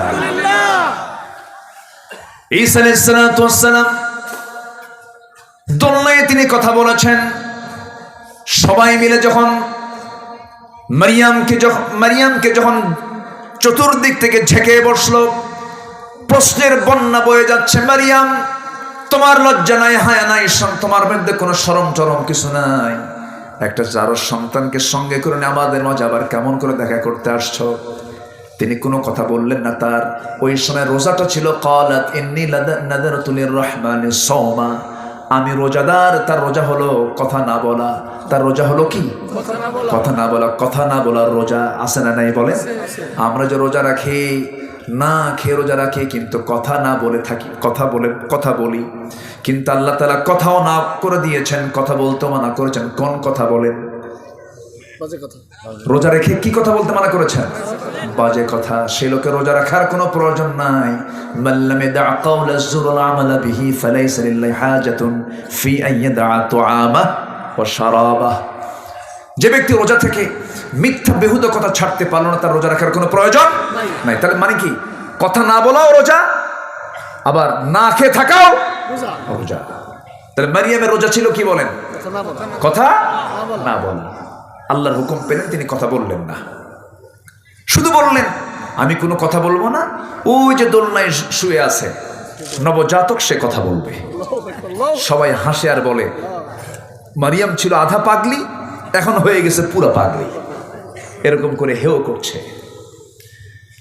কিন্তু দোলনায় থাকা ছোট্ট বাচ্চা নবজাতক ঈসা আলাইহিস সালাতু ওয়াস সালামকে যখন নৌকোচায় যখন প্রশ্ন করেছে উপস্থিত লোকজন, বলছে হে সন্তান, তোর পরিচয়টা কি? একজন নবী দোলনায় থেকেই জানতেন তিনি আল্লাহর নবী। তিনি কে বলেন? ঈসা আলাইহিস সালাতু ওয়াস সালাম। তিনি কি বললেন? ক্বালা ইন্নী আবদুল্লাহি আতানিয়াল কিতাব ওয়া জাআলানি নাবিয়্যা। আমি হলাম আল্লাহর গোলাম। আল্লাহ পাক আমাকে ইনজিল কিতাব দিয়েছেন, আর আমার মা হচ্ছেন একজন নবীর মা। সুবহানাল্লাহ। আমার মা একজন নবীর মা। এই নবীজি ঈসা আলাইহিস সালাতু ওয়াস সালাম জন্ম থেকে জানতেন তিনি আল্লাহর পয়গম্বর, কিন্তু সব নবী কিন্তু জানতেন না। ইব্রাহিম আলাইহিস সালাতু ওয়াস সালাম নিজেও। ওই আয়াতটা প্রমাণ করে দেয়। তিনি যখন সূর্যের দিকে তাকালেন, নবুয়ত যখন পান নাই, তখন তিনি সূর্যকে দেখে বলছেন ফালাম্মা রাআ আশ-শামসা বাযিগাতান ক্বালা হাযা রাব্বি হাযা আকবার ফালাম্মা আফালাত ক্বালা ইয়া কওমি ইন্নী বারীউম মিম্মা তুশরিকুন। জোরে বলুন আল্লাহু আকবার। সূরাতুল আনআম আয়াত নম্বর ৭৮। যখন তিনি সূর্যকে দেখলেন, সূর্য দেখে বলেন এত বড় একটা সৃষ্টি, এটাই বুঝে আমার রব, এটাই তো সবচাইতে বড়। কিন্তু যখন এটা অস্তমিত হয়ে গেল, তখন তিনি বললেন না না, আমার রব তো অস্তমিত হওয়ার কথা নয়। আমি সম্পূর্ণ শিরক থেকে নিজেকে মুক্ত রাখলাম। জোরে বলি আল্লাহু আকবার। আমার ভাইয়েরা, অগ্নি পূজক কি বলে, একজন পত্তলিক পিতার সন্তান ছিলেন ইব্রাহিম আলাইহিস সালাতু ওয়াস সালাম। সে নিজে মূর্তিগুলো বানাতো। সেই মূর্তিগুলো বানায় বাজারে বিক্রি করত। মূর্তি বানায় বাজারে বিক্রি করতো। রব বানাতো, আবার রব বাজারে বিক্রি হতো। মানে এমন রব নিজের হাতে বানায়, আবার বাজারে বেচে দেয়। বাজারে কি করে? বেচে দেয়। সম্মানিত ভাইয়েরা, সেই পরিবারের সন্তানকে বলেন, সেই পরিবারের সন্তানকে তিনি কি বাপকে ফলো করেছেন? তিনি কি বাপকে ফলো করেছেন? ইসলামকে ফলো করতে গেলে প্রথম বাধা আসবে পরিবার থেকে। প্রথম বাধা আসবে কিসের থেকে বলেন? তার প্রমাণ হচ্ছেন ইব্রাহিম আলাইহিস সালাতু ওয়াস সালাম। তিনি তাওহীদ যখন পেলেন, নবুয়ত যখন পেলেন, বাপকে বলে ফেলেন, আব্বা আপনার তো এগুলো ভুল। দ্বীনের দাওয়াত দিতে লাগলেন। বাপ তার পক্ষ অবলম্বন করলো না। একদিন অনেকগুলো মূর্তি নিয়ে বানায়া বাজারে বিক্রি করতে যাবে, বাপ আগেই চলে গেল আর ছেলেকে বলল, বাজান এই আমার এই মূর্তিগুলো বিক্রি করতে হবে বাজারে, তুমি ঝুড়িতে করে নিয়ে আসো। আমি বাজারে চলে গেলাম। ইব্রাহিম আলাইহিস সালাতু ওয়াস সালাম এই মূর্তিগুলো দেখিয়ে গেছে তার মেজাজ খারাপ হয়ে। করলেন কি, সবগুলোর মাথা একটা করে ভাঙলেন। ভেঙ্গে, মাথা ভাঙলেই তো সব শেষ হয়ে যায়, মাথা ভেঙ্গে জড়িতে করে নিয়ে চলে গেছেন বাজারে। সামনে রাখা মাত্র এই মাথায় হাত দিয়া তার বাপ আজর বলতেছে, ইব্রাহিম এগুলো কি করছো তুমি? সব তো ভেঙ্গে চুরমার হয়ে গেছে। কাব্বা আর বলেন না, আমি যখন এই মূর্তির ঝুড়ি যখন মাথায় নিলাম, দেখি ওদের মধ্যে গৃহযুদ্ধ শুরু। এমন মারামারি শুরু হয়েছে, আমি উপর থেকে নামাতে দেখি একটারও মাথা নেই। বাপ এখন মনে মনে করে, তুই তো মার দিয়ে দিলি আমারে, মূর্তির যে কোনো শক্তি নাই, ক্ষমতা নাই সেটা আমিও জানি, তুই তো আমার এমন কথা বললি, আমি এখন যদি বলি এটা কি সম্ভব? কোনোদিন তার কি মারামারি করতে পারে? ওদের কি গায়ে শক্তি আছে? তুই তো জবাব দিয়ে দিবি, মনে মনে বলতেছে। আর কিচ্ছু বললো না। এমন মায়ের দিছে সন্তান, কোনো জবাব নাই বাবার মুখে। আল্লাহু আকবার বলেন। মূর্তি পুজো করে ছেলে ইব্রাহিম মূর্তি ভাঙ্গে, আর ইব্রাহিমের সন্তানরা আজকে মূর্তি গড়ে। ঠিক কি না? মূর্তি গড়ে। আমার রাসূল তিনি একদিন বলেছেন, একটা বর্ণনায় আসছে, হাদিসে আসছে, বুইসতু কাসরাতিল আসনাম, আমি পৃথিবীতে আবির্ভূত হয়েছি মূর্তিগুলোকে ভাঙ্গার জন্য। তাই পৃথিবীতে প্রথম মূর্তি ভাঙ্গার মামলা খেয়েছেন কোন নবী বলেন? বলেন কে? ইব্রাহিম আলাইহিস সালাতু ওয়াস সালাম। এখন এর মানে কি আমি আপনাদেরকে বলবো যত মন্দির আছে সব ভেঙে শেষ করেন? এরকম কিছু নাকি? আমার নবীজি মক্কায় যতদিন ছিলেন, কাবা শরীফের ভিতরে ছিল 360টা মূর্তি। কতগুলো বলেন? তিনি কি মক্কায় থাকতে ওগুলো সরাতে পেরেছিলেন? সামনে রেখেই নামাজ পড়তে বাধ্য হয়েছেন। কেন জানেন? তখন মক্কার সিটি মেয়র ছিল বিনা ভোটে নির্বাচিত আবু জেহেল। কি ভোটে? কি কথা বোঝা যায়? তাহলে আবু জেহেল কি ভোটে?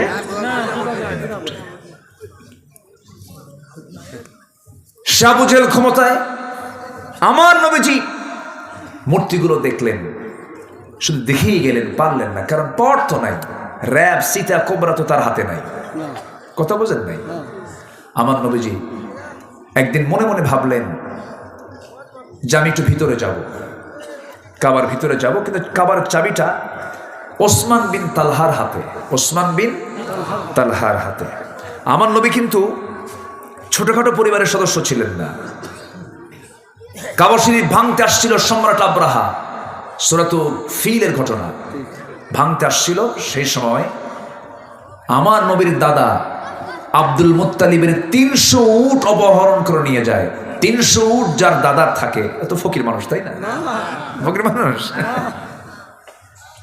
মানে অনেকগুলো উট আছে, এর মধ্যে 300 উট নিয়ে গেছে, আরো আছে। 300 উট অপহরণ করে নিয়ে যায়। সেই সময় সম্রাট আব্রাহা এসে, তার লোকজন এসে বলে আব্দুল মুত্তালিবকে, তুমি তো লিডার, তো তোমাদের ঘর তো ভাঙতে আসতেছে সম্রাট আব্রাহা, তো তোমার চিন্তা কি? আমার কোনো চিন্তা নাই এই ঘর নিয়ে। কি চিন্তা তোমার? আমার উট নিয়ে চিন্তা। কেন?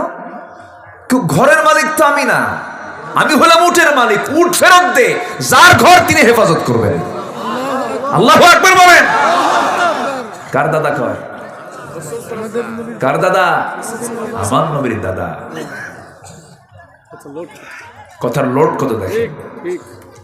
তার নাতি হচ্ছেন মুহাম্মদ সাল্লাল্লাহু আলাইহি ওয়াসাল্লাম। সম্মানিত ভাইয়েরা, কথা তো অনেক, এমন ইতিহাস আমাকে আজকে ধরে দিয়েছে, বহু কথা। কয়টা বলে? 3 দিন আমার হলে ভালো হতো। কথা বলছেন নাই? কোন দিক থেকে কোন দিক ধরি, কোন দিক দিয়ে শেষ করি, বহু কথা। কষ্ট পাচ্ছেন না তো আপনারা? বলি আলহামদুলিল্লাহ।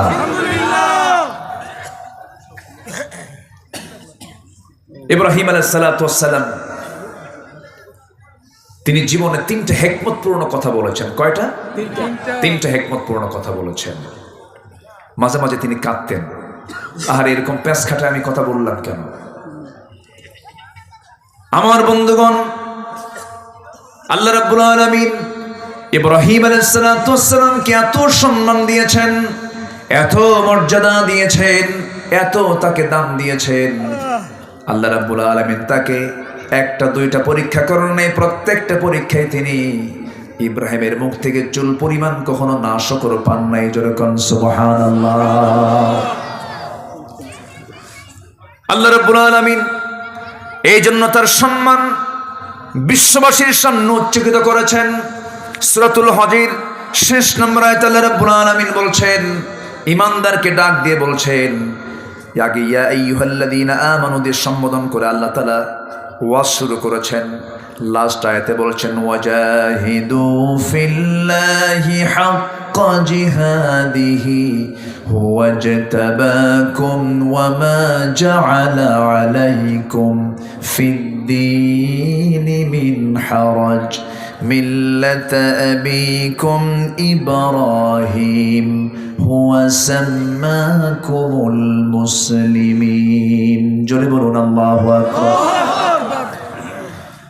আল্লাহ বলছেন, তোমরা জিহাদের মতো জিহাদ করো। তিনি তোমাদেরকে নির্বাচিত করেছেন এবং তোমাদের জন্য দ্বীনকে তোমাদের জন্য বোঝা করেন নাই, কষ্টকর করে দেন নাই, তোমাদের জন্য এটাকে কঠিন করে দেন নাই। আর জেনে রেখে দিও, তোমাদের সবার জাতির পিতা কিন্তু কেউ নন, তিনি হচ্ছেন ইব্রাহিম আলাইহিস সালাতু ওয়াস সালাম। যেরকম সুবহানাল্লাহ।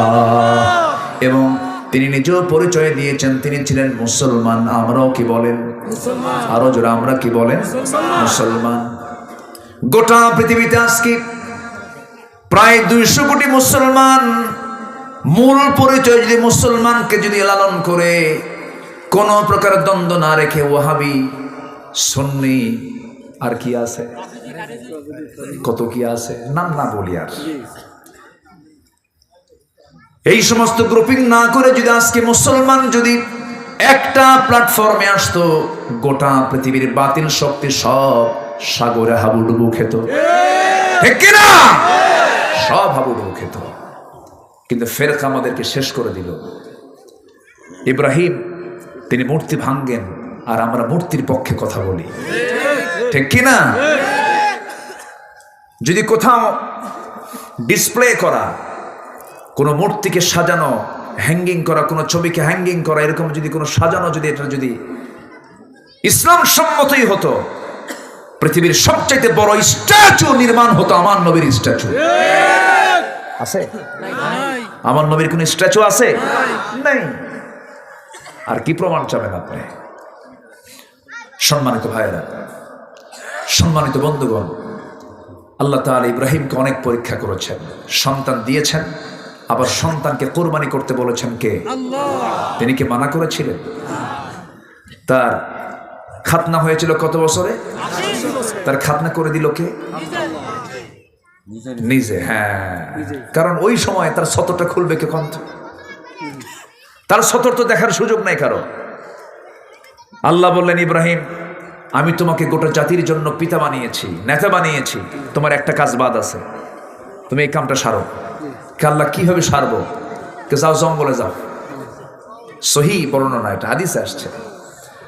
জঙ্গলে গেলেন, জঙ্গলে গিয়ে 22লা চেনেন? 22 যেটা ওই কাঠ মিস্ত্রিরা বগলের নিচে থুয়ে কাঠ কাটে, ওটাকে কি বলে মুরব্বীরা? কন 22লা না? 22লা। এরকম 22লা নিয়ে গেলেন তিনি আড়ালে, নিজের খাতনা নিজেই সম্পূর্ণ করলেন। এটাও কি একটা পরীক্ষা না? কন এটাকে ছোটখাটো পরীক্ষা? কন নিজেরটাকে নিজে সাইজ করা সম্ভব? কন আপনি কন সহজ না। আল্লাহ অর্ডার দিয়েছেন, করে ফেলছেন। কি পিতা আমাদের! যেরকম সুবহানাল্লাহ, অমিন যুররিয়াতি, আমার সব আওলাদরা, আমার সব সন্তানরা আমাকে ফলো করবে। হে আল্লাহ, তোমার হুকুম আমি পালন করলাম। বুড়ো হয়ে গেছেন, বাচ্চা হয় না। সারা আলাইহিস সালাতু ওয়াস সালাম তার প্রথম স্ত্রী, বাচ্চা নাই, তার তো জীবনে বিশাল বড় পরীক্ষা আসছিল, হলো রাষ্ট্রীয় পরীক্ষা একটা আসছিল তার জীবনে। কিসের জন্য? ওই যে মূর্তি। ওই সময় শিরকের সমস্যা ছিল বড় সমস্যা। প্রত্যেক পয়গম্বর যে যুগে এসেছেন সেই যুগের সবচেয়ে বড় সমস্যা দূর করার জন্য তারা আসছেন। মুসা আলাইহিস সালাম যে সময় আসলেন সেই সময় ছিল জাদুর সমস্যা। কিসের সমস্যা? সব জাদু মুজিজা দিয়ে শেষ করে দিলেন মুসা আলাইহিস সালাম, শেষ করে দিয়েছেন।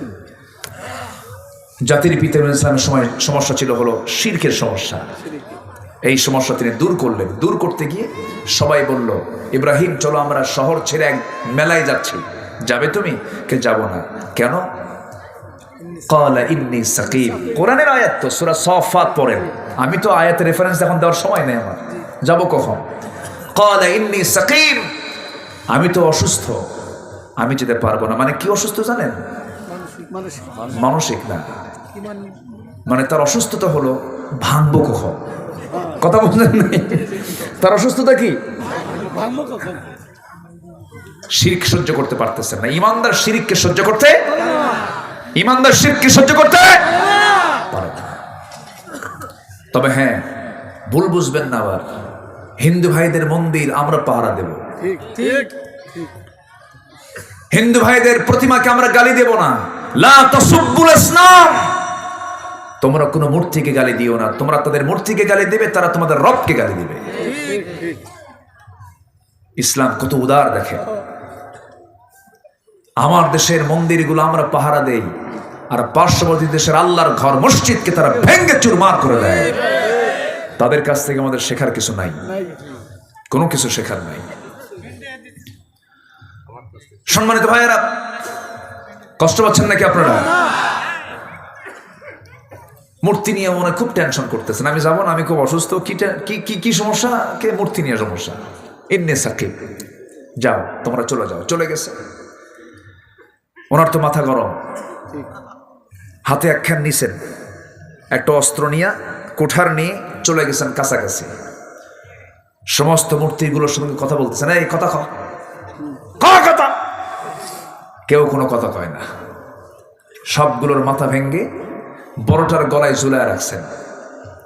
কোঠারটা ঝুলায় রেখে বলতেছে যে তোর যারা বান্দা আসবে, সে যখন প্রশ্ন করবে কে ভাঙছে কে ভাঙছে, তুই বলবি ইব্রাহিম ইব্রাহিম। আল্লাহু আকবার বলবেন। তুই বলবি কি? ইব্রাহিম। ওর কি ক্ষমতা আছে? ক্ষমতা নেই। আমার বন্ধুগণ, ইব্রাহিম আলাইহিস সালাতু ওয়াস সালাম শিরক উৎখাত করার জন্য কি স্ট্রাগলটা তিনি করলেন, কি সংগ্রাম তিনি করলেন। গোটা টোটাল স্টেট তার বিরুদ্ধে চলে গেল। এমন ষড়যন্ত্র করলো, এমন পরিকল্পনা তারা সাজালো, সম্পূর্ণ মামলা প্রস্তুত করে তারা আইন পাশ হলো, তাকে আগুনে পুড়ে মারো। কিসে পুড়ে মারো? আগুনে পুড়ে মারো। আমার বন্ধুগণ, ইব্রাহিম আলাইহিস সালাতু ওয়াস সালাম ওই মূর্তিগুলোকে ভাঙার সময় বলেছিলেন, ফারাগা ইলা আলিহাতিহিম ফাকালা আলা তাকুলুন মা লাকুম লা তাতিকুন ফারাগা আলাইহিম দারবান বিল ইয়ামিন। জোরে বলুন আল্লাহু আকবার। আল্লাহ সব কথা বলে দিয়েছেন। فأقبلوا إليه يزفون قال أتعبدون ما تنحتون والله خلقكم وما تعملون। জোরে বলুন আল্লাহু আকবার। সব কিছু চুরমার হয়ে গেল। নমরুদের লোকজন সব চলে এসে দেখে সব মেসাকার হয়ে গেছে। কে করলো তদন্ত কমিটি করা হলো, প্রশ্ন করা হলো। এবার ইব্রাহিমের কাছে তদন্ত কমিটি এসে বলল, ইব্রাহিম কে করেছে এই কাজ? আগের বার বলা হলো চলো আমরা মেলায় যাই, তিনি বলেন ইন্নী সাকিম, আমি অসুস্থ, যেতে পারবো না। এবার বলা হলো মূর্তিগুলো ভাঙছে কে বলো, তিনি বললেন কে ভাঙছে মূর্তিকে জিজ্ঞেস কর। আল্লাহু আকবার বলবেন। এই উত্তরে দাওয়াত আছে না নাই? এই উত্তরের মধ্যে দাওয়াত আছে না নাই? নবীর কি বেশি কথা বলতেন? কম কথা, কিন্তু সেই কথার মধ্যে থাকতো হাজারো কথা। জ্ঞানী মানুষ বেশি কথা বলে না, একটা লাইন বলে হাজার লাইন এক লাইনের মধ্যে ঢুকে থাকে। ইব্রাহিম আলাইহিস সালাতু ওয়াস সালাম এমন করে জবাব দেওয়ার সঙ্গে সঙ্গে সব লজ্জিত হয়ে গেল। ঠিকই তো, এমন রব আমাদের, কথাই তো বলতে পারে না। কে তার কাছে আসলো আমাদের রব তাও জানে না, এটা কেমন কথা। আমার নবীর সামনে একদিন কোন এক সাহাবী এসে বলছে, হুজুর ওয়াজ তো আপনার শুনি, আজকে আপনি আমার ওয়াজ শোনেন। রাসূল বলেন, কি ওয়াজ শোনাবা বলো। রাসূল শুধু কথা শুনতেন, কথা বলতেন না, তিনি কথা শুনতেনও। অনেক সময় লম্বা সময় সাহাবীদের কথাও তিনি শুনতেন, মত বিনিময় করতেন। দেখবেন কিছু কিছু লোক আছে শুধু কয় কিন্তু শোনে না, আছে না? খালি কয়, খালি বুদ্ধিজীবী, কারো কথা শোনে না। আমার নবীজি সাহাবীদের কথাগুলো মনোযোগ দিয়ে শুনতেন, ফায়সালা দিতেন। এক সাহাবী এসে বলছেন, হুজুর আজকে আমার ওয়াজটা শুনতে হবে। কি ওয়াজ বলো। হুজুর ইসলাম যখন পাই নাই, দিন যখন পাই নাই, আমরা পত্তলিক ছিলাম, একটা মূর্তির পূজা করতাম, দেবতা মনে করতাম, ভাগ্যের প্রতীক মনে করতাম, বুকে নিতাম, ঘাড়ে নিতাম, পিঠে নিতাম, সব সময় নিয়ে চলতাম। কোন একদিন সফরে বের হয়েছি, ওই দেবতাকে সাথে নিয়েছি। হঠাৎ করে আমার পেশাবের চাপ লাগলো, প্রকৃতির চাপ খুব বেশি আসার কারণে আমি থাকতে পারলাম না। সঙ্গে আমার দেবতাকে কেমন করে নিয়ে যায়, দেবতাকে সম্মান করে উঁচু একটা জায়গায় রেখে আড়ালে চলে গেলাম শৌচকার্য করার জন্য। শৌচকার্য কমপ্লিট করে এসে দেখি হুজুর আমার সেই দেবতার মাথা থেকে পা পর্যন্ত ভিজা। ভাবলাম রহমতের পানি, রহমতের পানি মনে করে আমার জিহ্বাতে এমন লেহন দিলাম, এমন একটা চাটন দিলাম, দেখি আমতা আমতা গন্ধ। সামনের দিকে চায় দেখি হুজুর কুকুরটা লেজ গুটায় গুটায়া যায়। ভাবলাম এটাই তো কাম সারছে, আমি কি চাটলাম। এমন রাগ উঠছে হুজুর, আমি মনে মনে চিন্তা করলাম সারা জীবন আমি তোর গোলামি করে গেলাম, তোকে সৌভাগ্যের প্রতীক মনে করলাম, তুই নিজের অস্তিত্ব নিজে রক্ষা করতে পারিস না, যা আমি তোর গোলামি করব না। এমন একটা আসার মানলাম, এক আসারে ভেঙ্গে চুরমার করে আপনার কাছে এসে আমি এমন রবের সন্ধান পেয়েছি যে রবটা হলেন তাবারাকাল্লাযী বিয়াদিহিল মুলকু ওয়া হুয়া আলা কুল্লি শাইইন কাদির। আমার নবীজি কথাগুলো শুনতেছিলেন, মুস্কি মুস্কি হাসি মারলেন, আর সাহাবায়ে কেরাম একটা আওয়াজ দিয়ে হাসলেন, জোরে কোন সুবহানাল্লাহ। আমার বন্ধুগণ, ভুল বোঝা যাবে না। আবার ঝড়ের রাতে একটা পাখি যেমন তার বাচ্চাগুলোকে তার দুই ডানার মধ্যে সমস্ত ঝড় থেকে বাঁচানোর জন্য চেষ্টা করে, একটা মুসলিম রাষ্ট্রে, মুসলিম জনপদে অন্য ধর্মের মানুষ ঝড়ের রাতে পাখির ছানাগুলোকে যেমন পাখি আগলে রাখে, মুসলমানদের দায়িত্ব হলো অন্য ধর্মের মানুষকে এমনই করে আগলে রাখা। আলহামদুলিল্লাহ বলেন। ভুল বোঝা যাবে না। আমার বক্তৃতাকে আবার কাটিং করবেন না, উল্টাপাল্টা করবেন না, এগুলি স্পর্শকাতর কথা। ইব্রাহিম আলাইহিস সালাতু ওয়াস সালাম যখন স্ট্রেট কথা বলে দিলেন, তারা লজ্জিত হলো, কিন্তু অন্যদিকে তারা আইন পাশ করে ফেললো। তারা বলল, নিঃসন্দেহে এটা ইব্রাহিমের কাজ, ওকে ধরো। ধরা হলো, বলা হলো কি করা যায়। নমরুদের পার্লামেন্টে পাশ হলো, গোটা দেশের জনগণকে সব হাজির করে সবার চোখের সামনে ইব্রাহিমকে আমরা আগুনে ফেলে দেব। যেরকম নাউজুবিল্লাহ। তাহলে দিনের দাওয়াত দিতে গেলে নবীদেরকে আগুনে ঢুকতে হয়, দিনের দাওয়াত দিতে গেলে দেশ ছাড়তে হয়, ঈমানকে রক্ষা করতে গেলে ফাঁসির মঞ্চে যেতে হয়। ইমাম ইবনে তাইমিয়া রাহিমাহুল্লাহ দামেস্কের জেলখানায় তাকে জেলবন্দি করে রেখেছে। সেই দামেস্কের জেল সুপার কান্দে আর কয়, হুজুর আমরা হুকুমের গোলাম, কোনো খেদমত করতে পারছি না, আমাদেরকে মাফ করে দিয়ে। বলতেছে ইমাম ইবনে তাইমিয়া, হুজুর কিয়ামতের দিন কি আমাদের কোনো জবাব দিতে হবে আল্লাহর কাছে? এই যে আমরা হুকুমের গোলাম, বাধ্য হচ্ছে, কি করব এখন? ইমাম ইবনে তাইমিয়া বললেন, জেল সুপার শোনো, তোমাদের মতো ব্যক্তির কারণে জালিমরা জুলুম করার সুযোগ পায়। যুবকরা, তুমি একজন বাংলাদেশ, তুমি একজন একা একজন বাংলাদেশ। তোমাকে ভাবতে হবে, তোমাকে চিন্তা করতে হবে, তুমি ইব্রাহিমের সন্তান, তোমাকে ভাবতে হবে তুমি রাসূলের উম্মাহ। তোমাকে ভাবতে হবে, তোমাকে চিন্তা করতে হবে, তোমাকে এগিয়ে আসতে হবে, সকল শিরিক বিদআতের বিরুদ্ধে সংগ্রামে ঝাঁপিয়ে পড়তে হবে। বাতিল শক্তির কাছে মাথা নত করব না আমরা। রাজি আছেন কারা কারা? হাত উঁচু করে দেখান মুসলমান।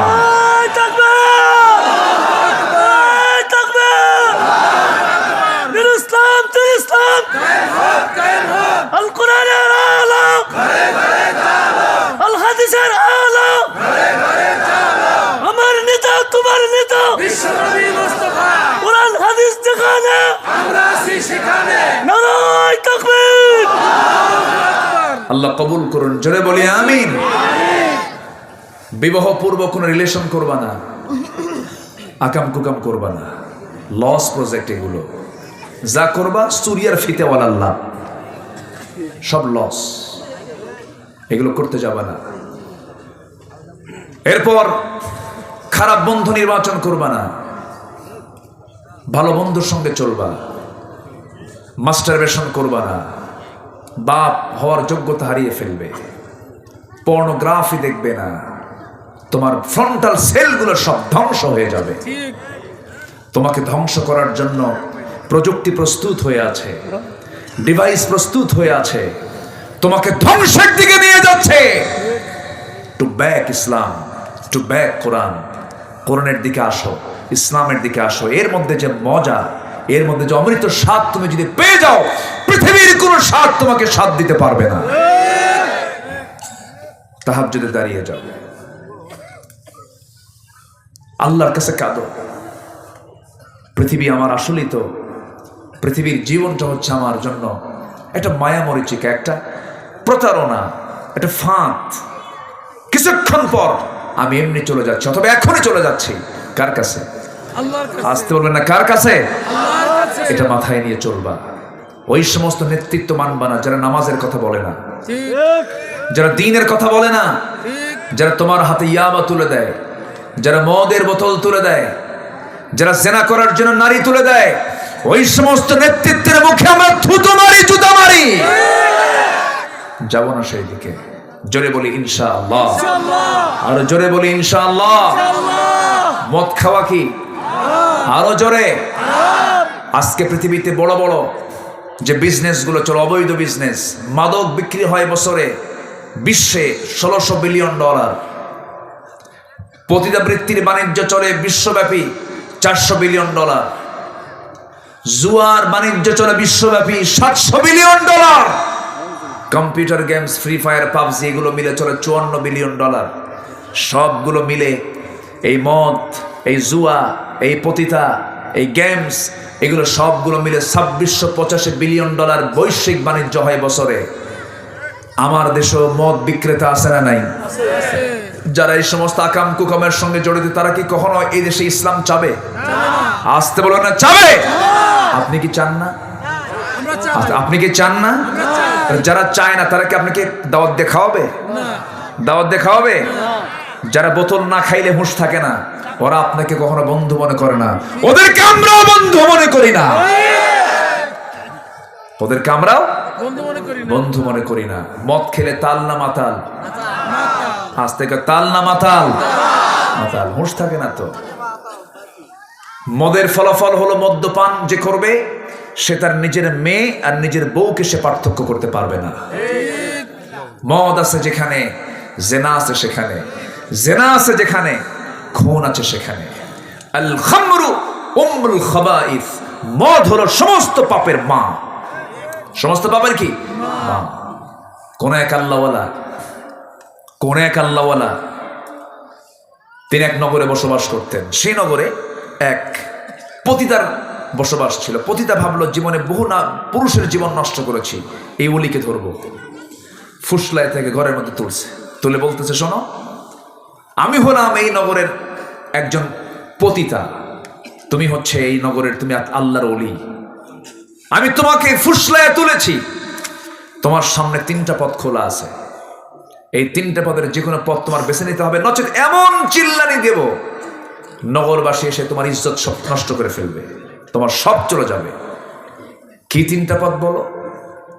নাম্বার 1 হলো এই যে মদের বোতল তোমাকে দিলাম, এই মদ তোমাকে খেতে হবে, অথবা নাম্বার 2 হলো আমার সঙ্গে তোমার জেনা করতে হবে, নাম্বার 3 হলো এই যে শিশুটার সামনে বসে আছে তাকে খুন করতে হবে।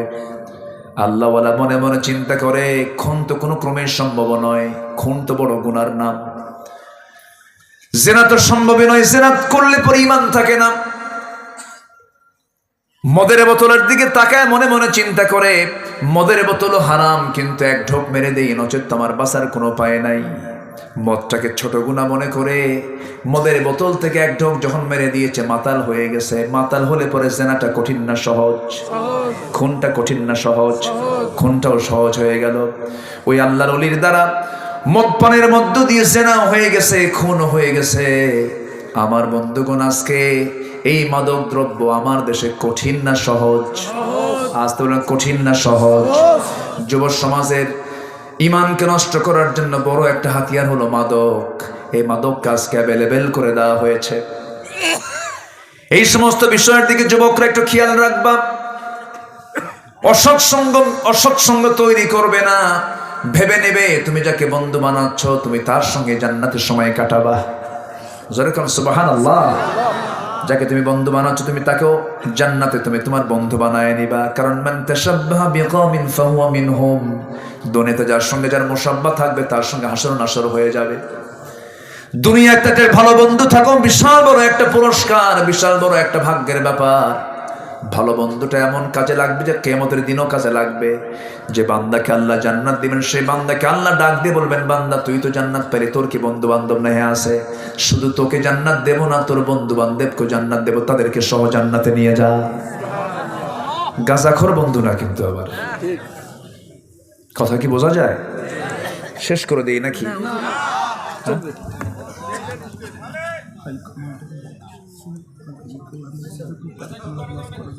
আচ্ছা আচ্ছা, হ্যাঁ ঠিক আছে, জি জি, হ্যাঁ ঠিক আছে, ঠিক আছে। আমি আর একটু কথা বলি, কোন আপত্তি নাই তো?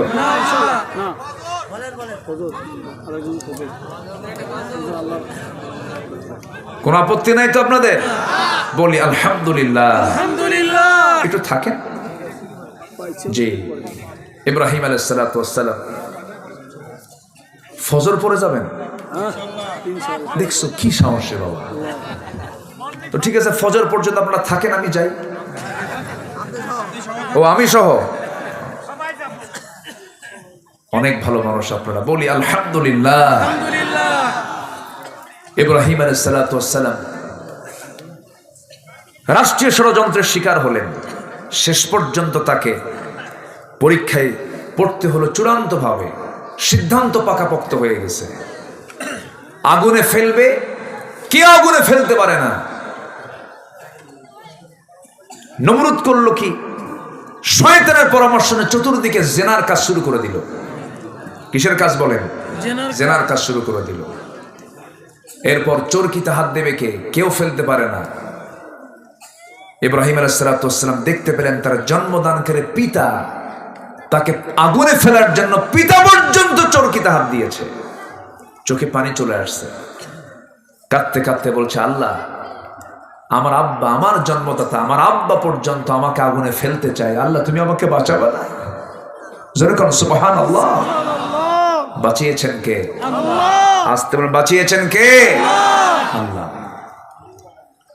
এই দিকে লক্ষ্য করে আল্লামা ইকবাল বলেছেন, আজভি হজু इब्राहिम का ईमान पैदा आग कर सकती है एक अंदाज गुलिस्ता पैदा। आज কোথাও যদি উদয় হয় ইব্রাহিমের মতো ঈমান করতে পারে অগ্নিকুণ্ডে খুবসুরত এক গুলিস্তান। জোরে বলুন আল্লাহু আকবার। আজও যদি মুসলমানদের ভিতরে সেই ইব্রাহিমের ঈমান যদি লালন করতে পারে, আজকে আগুনটা জান্নাত হয়ে যাবে। শর্ত হলো ঈমান আনতে হবে ইব্রাহিমের মতো। কার মতো বলেন? ইব্রাহিমের মতো। আমার বন্ধুগণ, তিনি জীবনে 3টা হিকমতপূর্ণ কথা বলেছেন। তিনি বলেছেন, আমি অসুস্থ, বলা হলো মূর্তিগুলো ভাঙছে কে? তোমরা মূর্তিকে জিজ্ঞাসা করো। আরেকটা হলো ওই আগুন থেকে তিনি যখন সুস্থ হয়ে সে আগুন থেকে বের হয়ে আসলেন, তার গায়ের পশম পর্যন্ত আগুন স্পর্শ করতে পারে নাই। সেখান থেকে বের হয়ে সারা আলাইহিস সালামকে সঙ্গে করে নিয়ে রওনা দিলেন, সফর করলেন। লম্বা সফরে বের হয়ে গেছেন, এমন সময় এক জালিম শাসকের কবলে পড়ে গেছেন ইব্রাহিম আলাইহিস সালাম। সেই জালিম শাসক সারা আলাইহিস সালামের দিকে বদনজর দিয়ে ফেলল। ইব্রাহিম আলাইহিস সালামকে প্রশ্ন করে ফেলতেছে, ইব্রাহিম তোমার সঙ্গে এই মহিলার পরিচয়টা কি? সঙ্গে সঙ্গে তিনি বলেন, এটা আমার বোন হয়। কি হয়? বোন হয়। বউটা বললেন না, এই জন্য বউ বললে পরে সে নিশ্চিত রাজাটা তার বউকে নিয়ে চলে যাবে।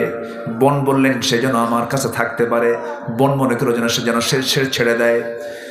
কিন্তু তিনি যে বোন বলেছেন, বউকে বোন বলেছেন, হিকমতপূর্ণভাবে কথাটা যদিও বলেছেন, কিন্তু কথাটা দ্বীনের সম্পর্কের দিক থেকে কিন্তু ঠিকই আছে। ইন্নামাল মুমিনুনা ইখওয়া, কোনো প্রবলেম নাই। কিন্তু তিনি হিকমতপূর্ণ কথা বলার পরও তিনি বাঁচতে পারলেন না। বউটাকে নিয়ে চলে গেছে জালিম শাসক। জালিম শাসক নিয়ে চলে যাওয়ার পরে জিনা করবে, আল্লাহর নবীর স্ত্রীর সঙ্গে জিনা করবে। কিন্তু দেখা গেল পরপর 3টা দিন চেষ্টা করলো। 2টা হাত যখন সারার সামনে নিয়ে যায়, হাত পাতার অবশ হয়ে যায়, পারল না। নবীর স্ত্রীদেরকে স্পর্শ করার কোনো ক্ষমতা নাই। শেষ পর্যন্ত ওই রাজা, জালিম রাজা বলে ফেললো, শোনো সারা, তোমার মতো একজন নারী আমার এই জায়গায় বহুদিন যাবো, তার স্বামী তার দিকে আগায় গেলে পরে আমার হাত পাটা অবশ হয়ে যায়, আমি তাকে স্পর্শ করতে পারি না। শুধু আমি তোমাকে মুক্তি দিলাম না, সঙ্গে সঙ্গে ওই মহিলাকে, ওই নারীকেও মুক্তি দিয়ে দিলাম। সারা আলাইহিস সালাম ওই জেলখানা থেকে, ওই জালিম শাসকের কবল থেকে যখন তিনি বের হয়ে আসতেছেন, একা আসলেন না, সাথে তিনি সঙ্গে করে যাকে নিয়ে আসলেন তিনি হচ্ছেন হাজেরা আলাইহিস সালাম। হাজেরা সালামকে সাথে করে নিয়ে চলে আসলেন, নবীর সামনে দিয়ে দিলেন, হে আমার স্বামী, এই মহিলাটা ওই দরবারেই ছিল, কিন্তু এই নারীকে জালিম শাসক তাকে স্পর্শ করতে পারে নাই। তাকে বিয়ে করে নিলেন ইব্রাহিম আলাইহিস সালাম, তাকে বিয়ে করে নিলেন। আল্লাহ তাআলা হাজেরার গর্ভে সন্তান যিনি দিয়েছেন, সন্তান যাকে দিয়েছেন, সেই সন্তানটার নাম কি বলে? ইসমাঈল আলাইহিস সালাম। ওয়া ইয ইয়ারফাউ ইব্রাহিমুল কওয়াইদা মিনাল বাইতি ওয়া ইসমাঈল রব্বানা তাকাব্বাল মিন্না ইন্নাকা আনতাস সামিউল আলিম। সন্তান ভূমিষ্ঠ হলো কোথায়? সন্তান ভূমিষ্ঠ হলো কাবার সামনে। জোরে কোন আল্লাহু আকবার। জমজম কুবরের ধারেই তার জন্ম হয়ে গেল। হাজেরাকে বিয়ে করলেন, সন্তান পেটে চলে আসলো বুড়া বয়সে। কি বয়সে? বুড়া বয়সে সন্তান চলে আসলো। আল্লাহ তাআলা তাকে কি পরীক্ষাগুলো করেছেন দেখেন। পারিবারিক পরীক্ষাও তাকে করা হয়েছে, রাষ্ট্রীয় পরীক্ষাও তাকে করা হয়েছে। শেষ পর্যন্ত সন্তানটা যখন পেটে আসলো, বলা হলো ইব্রাহিম তোমার হাজেরাকে ওই জায়গায় থুয়ে আসো। থুয়ে আসলেন সাফা মারওয়ার মাঝি, দৌড়াদৌড়ি করলেন, পানি নাই, পানির জন্য ছটফট করছেন। হাজেরা বলছেন আমার স্বামী আপনি আমাকে এখানে রেখে যাচ্ছেন, কেউ তো নাই এই জায়গায়। আল্লাহর নির্দেশ, আল্লাহর যদি নির্দেশ থাকে আমার কোনো কথা নেই, আপনি চলে যান, আল্লাহ আমাকে বাঁচাবেন। জোরে বলুন সুবহানাল্লাহ। আল্লাহ তাআলা হাজেরাকে এত সম্মান দিয়েছেন যে হাজেরার দৌড়টা পর্যন্ত মডেল বানায় দিয়েছেন। সব হাজেরার মডেল ফলো করে। আল্লাহর নাম ভোলেন নাই। সাফা থেকে শুরু করলেন মারওয়া, মারওয়া থেকে শুরু করলেন সাফা। 7 বার তিনি চক্কর দিলেন। মাঝখানে একটা জায়গায় যে একটু দৌড় মেরেছেন, সেই দৌড়টাও হাজেরা মারে। জোরে করে আল্লাহু আকবার। মারে না দৌড়টা মারে, সাইটা করে। ইন্নাস সাফা ওয়াল মারওয়াতা মিন শাআইরিল্লাহ। জোরে বলুন আল্লাহু আকবার। আমার বন্ধুগণ, হাজেরা আলাইহিস সালামের গর্ভ থেকে সন্তান ভূমিষ্ঠ হয়ে গেল, ইসমাইলের জন্ম হয়ে গেল। বয়সটা যখন মোটামুটি পছন্দের মতো বয়স, 7 থেকে 8 বছর যখন বয়স হয়ে গেল, আল্লাহ বলছেন ইব্রাহিম কোনো উপায় না, আরেকটা পরীক্ষা। ইন্নী আরা ফিল মানামি আন্নী আযবাহুক। আমার কলিজার টুকরা ইসমাইল, স্বপ্নে দেখলাম আমি তোরে জবাই করি। ইয়া আবাতি ফাআল মা তু'মারু সাতাজিদুনি ইনশাআল্লাহু মিনাস সাবিরিন। আব্বা আপনি যা দেখতে পেয়েছেন স্বপ্নে, আপনি তা বাস্তব করেন। আপনার সন্তান কিন্তু ধৈর্যহীন নয়, ধৈর্যশীল। তরবারির নিচে আমার গলাটা আমি আপনি দিয়ে দেব। জোরে কান সুবহানাল্লাহ, জোরে কান সুবহানাল্লাহ। আল্লাহ কোরবানি কবুল করে নিলেন। আল্লাহ তার মনের খবরটা তিনি বুঝতে পারলেন, ইব্রাহিম আমাকে সবচেয়ে বেশি ভালোবাসে। এই কোরবানির প্রচলন আজও দুনিয়াতে আছে না নাই? এটা কোন নবীর সুন্নাত? কোন নবীর? কোন নবীর? আমার বন্ধুগণ, আল্লাহর ঘরে যে কাবা নির্মাণ করা হলো, মিস্ত্রি ছিলেন ইব্রাহিম আলাইহিস সালাম, তার যোগান ছিলেন, হেল্পার ছিলেন কোন নবী বলেন? ইসমাঈল আলাইহিস সালাম। ওয়া ইয ইয়ারফাউ ইব্রাহিমুল কাওয়াইদা মিনাল বাইতি ওয়া ইসমাঈল। আল্লাহু আকবার। একটা পাথর, এখনো সেই পাথর আছে না নাই বলেন? ওই পাথরের উপর দাঁড়িয়ে দাঁড়িয়ে লিফটের মতো কাজ করত। পাথরটা উঁচু নিচু হতো। হ্যাঁ জি, পার দাগও আছে। জি আলহামদুলিল্লাহ। তো সেই পাথরটা এখনো আছে। এই স্মৃতিচিহ্নগুলো আমাদের সবার দেখার দরকার আছে না নাই? আল্লাহ তুমি সবাইকে জীবনে একটাবার যাওয়ার তৌফিক দিয়ে দাও, অন্তত একবার যাওয়ার তৌফিক দাও। জোরে বলি আমিন। সব হজের মতো ইবাদতের সব স্মৃতি। আজকে সূরার নামও কি? হজ। হজের সাথে কোন নবীর সম্পর্ক বেশি বলেন? কোন নবীর সম্পর্ক বেশি? আল্লাহ তাআলা এই জন্য এই সূরার মধ্যেই শেষ আয়াতে বলেছেন মিল্লাতা আবিকুম ইব্রাহিম। আসুন সেই ইব্রাহিমের স্মৃতিকে আমরা লালন করি, তার ঈমানকে আমরা লালন করি, তার সুন্নাহকে আমরা ফলো করি। তিনি কি বলেছেন? শেষ পর্যন্ত সূর্য যখন অস্তমিত হয়ে যায় বলে না এটা আমার রব নয়। তিনি ঘুরে দাঁড়িয়ে কি বললেন? সবাই আমরা বলি, আওয়াজ দিয়ে বলি, ইন্নী ওয়াজ্জাহতু ওয়াজহিয়া লিল্লাযী ফাতারাস সামাওয়াতি ওয়াল আরদা হানিফা ওয়ামা আনা মিনাল মুশরিকিন লা শারীকা লাহু ওয়া বিযালিকা উমিরতু ওয়া আনা আউয়ালুল মুসলিমিন। জোরে বলুন আল্লাহু আকবার। আয়াত ঠিক আছে না? হ্যাঁ ঠিক আছে। তো সম্মানিত ভাইয়েরা, তিনি কি বললেন? কোন দিকে আমার চেহারা ঘুরাবো না, আমি চেহারা ঘুরাবো কার দিকে? বলেন কার দিকে? রবের দিকে। এবং কোন শিরকের কাজে আমি অংশগ্রহণ করব না। শিরক থেকে আমি নিজেকে মুক্ত রাখলাম। আসুন সেই পিতা ইব্রাহিম আলাইহিস সালামের আনিত সুন্নাহগুলোকে, তার আদর্শকে আমরা লালন করি, তার চেতনাকে আমরা লালন করি, সমস্ত কুফুর থেকে, শিরিক থেকে নিজেকে মুক্ত রাখার চেষ্টা করি। আল্লাহ তাআলা সেই তৌফিক সবাইকে দান করুন। আমরা সবাই নামাজ পড়ি তো নাকি? নামাজ কয় ওয়াক্ত বলেন তো? 5 ওয়াক্ত নামাজ পড়তে রাজি আছেন কার? একটা হাত তুলে দেখান তো। জোরে বলি ইয়া আল্লাহ, আমাদেরকে 5 ওয়াক্ত সালাত আদায় করার তৌফিক তুমি আল্লাহ দিয়ে দাও। জোরে বলি আমিন। আরো জোরে আমিন। হাত নামান।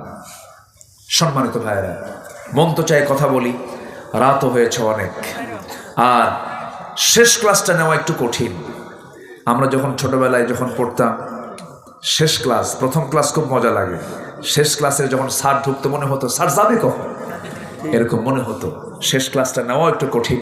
তো যাই হোক, আল্লাহ তাআলা যতটুকু সুযোগ দিয়েছেন বলেছি আমরা আমল করব। জোরে বলি ইনশাআল্লাহ। সবার কাছে আমি দোয়া চাই, সবাইকে আমার জন্য দোয়া করবেন না? আমিও দোয়া। আমার রবিউল ভাই কোথায়? পিছে পিছে থাকে কেন? আসেন। সম্মানিত ভাইয়েরা, এই ভাইটা এই মাহফিলের শুরু থেকে আজ পর্যন্ত কি স্ট্রাগল করে এই মাহফিলটা তিনি চালিয়ে যাচ্ছেন। আল্লাহ তুমি তাকে যোগ্যতার সাথে এই মাহফিলকে প্রতি বছর পরিচালনা করার তৌফিক তুমি আল্লাহ তাকে দিয়ে দাও। জোরে বলি আমিন। ওঠেন কেন? দোয়া করবেন না? দোয়া ছাড়া কি হয় বলেন তো? একটু বসেন, একটু বসেন, একটু বসেন। আমি জানি আপনার কষ্ট হচ্ছে, কিন্তু একটু কষ্ট করি, দোয়াটা আমরা করে যাই। আরেকটা ঘোষণা আমি আপনাদেরকে দিতে চাই, সেটা হলো, আমি বেশি লম্বা বলবো না, বেশি কিছু। একদিন আমরা সবকিছুর অনুকূল পরিবেশ ফিরে পাব। আগামীকালকের মাহফিল, যেটা শেষ রজনীর যে মাহফিল, কোন একটা কারণে আমি কারণটা আমি ব্যাখ্যা দিতে চাচ্ছি না। আকলমন্দ ইশারা বাসাত, সচেতন ব্যক্তির জন্য ইঙ্গিতটাই যথেষ্ট। আমি লম্বা কোনো ব্যাখ্যা না, এবং আপনি